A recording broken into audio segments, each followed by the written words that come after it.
So lately, what's been keeping me up at night is these sort of egregious claims about white genocide in South Africa, because I think they do reflect many of the forces that both Ta-Nehisi and Megan have spoken about, which is this sort of enduring idea about how important white people are in this world.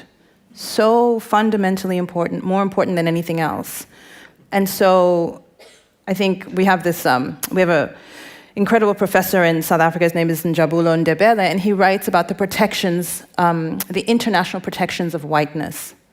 And so what happens with South Africa is it's the last outpost of white supremacy, right? It's the last place, this place in Africa where white people live, surrounded by black people. And so in some ways, what happens to white South Africans, white people in many parts of the world feel like they care about, right? So that's why we've got Trump tweeting about this supposed white genocide, which is a figment of many people's imagination, but also kind of, for me, it's profoundly insulting because of the grace that black people in South Africa showed to white people at the end of apartheid.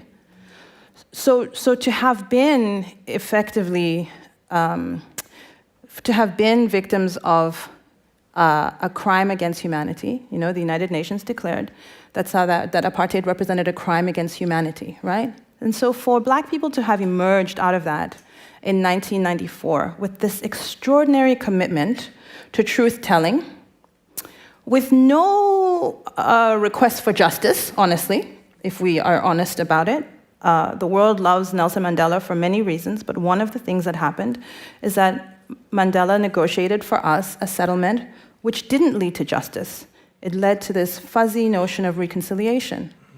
And part of the process of truth-telling was that if you tell us the truth, white people, about where the bodies lay, about where the victims were, about who you killed, if you tell us the truth, we will live with you as if nothing ever happened. And so for South Africans to have done that, for black people to have had that grace to do that, and to really do it for 26 years, and then for white farmers who represent a small minority of the population, and own 70% of the land, and who are victims of crime to the same extent as every black person in our country is a victim of crime, which is a consequence of a violent history. For them to turn around and say they are victims of genocide, that word is insulting.